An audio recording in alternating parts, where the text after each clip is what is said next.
Hello, my name is FBCracked, and today I am bringing you the Warzone 2 movement guide, baby. While there aren't as many movement mechanics in Warzone 2 as there was in Warzone 1, such as the slide cancel and the bunny hop, there are still some key movements you're going to want to learn and know the general mechanics of to take your game to the next level, which I am going to go through here today. I am live 5+ days a week on Facebook Gaming and 3+ days a week on Twitch. The links will be in the description for that. All right, baby? Let's dive into it. The Dolphin Dive. Now, I'm sure you all know what a Dolphin Dive is and generally how to use it, so I will keep this section brief. The Dolphin Dive is an animation that throws your character forward in a dive. Imagine that. This movement mechanic has a super long delay from the dive to being able to ADS or fire your weapon. So this movement is best utilized in a defensive fashion to escape enemies and quickly get yourself into cover, as opposed to an offensive movement, as the firing delay will mean that if you utilize this movement mechanic in front of or near an enemy, it'll probably be the end of you. My recommendation is to change the default on the slide and dive button so that you dive with one tap of the input. The slide.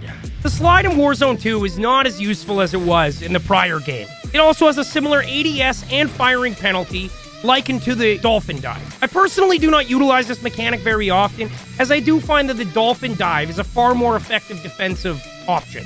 And the slide loses a lot of its offensive capabilities with the removal of sliding and firing. There are some very specific instances where sliding can be used in an offensive fashion, such as sliding down a set of stairs to get behind your enemy, but for the most part, this will be used as a defensive mechanic used to escape behind cover and the like in Warzone 2.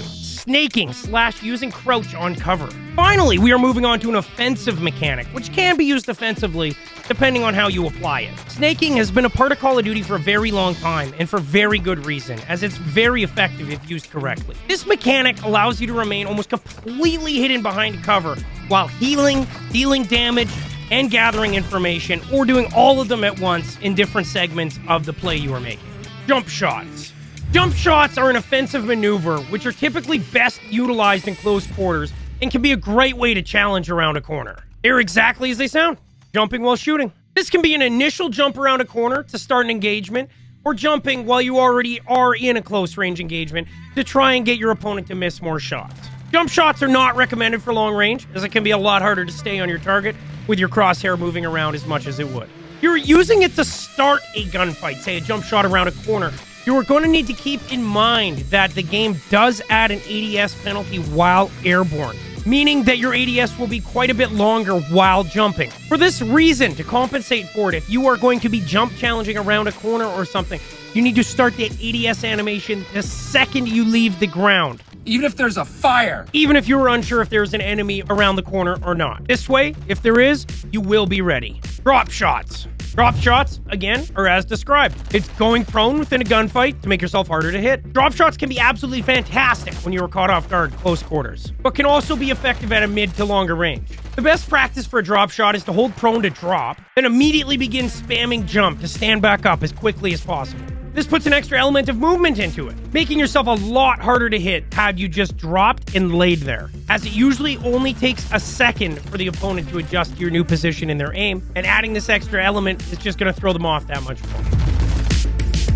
Seat swaps and lean outs. This is the final piece of more advanced movement, and personally my favorite. It's abusing the seat swap and lean out mechanics on vehicles. These mechanics are one of the few mechanics in Warzone 2.0 that allow you to finesse and outsmart opponents at close range, while also being an extremely effective aggressive strategy, being able to roll up on opponents and get the jump on them, ending the fight before it even really started, provided you can hit your shots from the moving vehicle. One of the more basic ways to utilize this is to enter and then immediately exit, or enter, swap, and then exit if you are close to a vehicle. It can get you out of harm's way extremely quickly to plate up, maybe heal, or just get into a new position. Keep in mind that if you enter the vehicle and immediately swap, it cancels the animation of you entering the vehicle, in which you are very vulnerable and easy to shoot.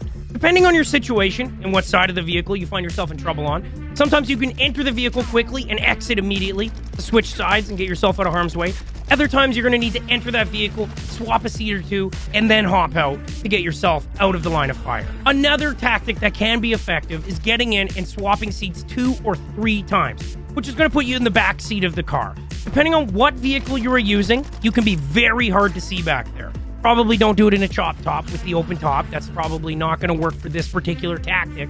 But if you were in an LTV or a Hummer or a vehicle like that, if you were able to swap into the back seat, a lot of the time the player will have no idea where you went, giving you a few crucial seconds to plate up, reload, or even fire from the back. The lean out.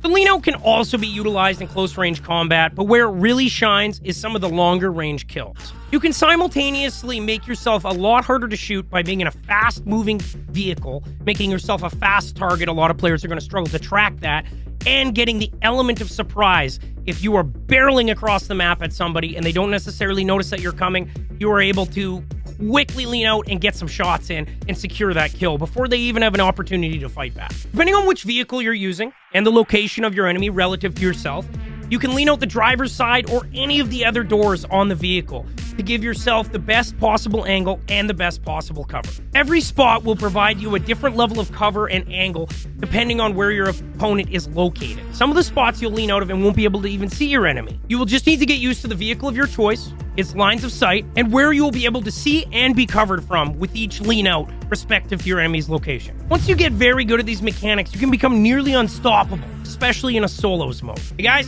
thanks for watching the video, man. I hope you enjoyed it. I hope you learned something. If you like this content, make sure to hit that like and that subscribe button. And don't be afraid to pop into a stream, which again, the links are in the description. I love you.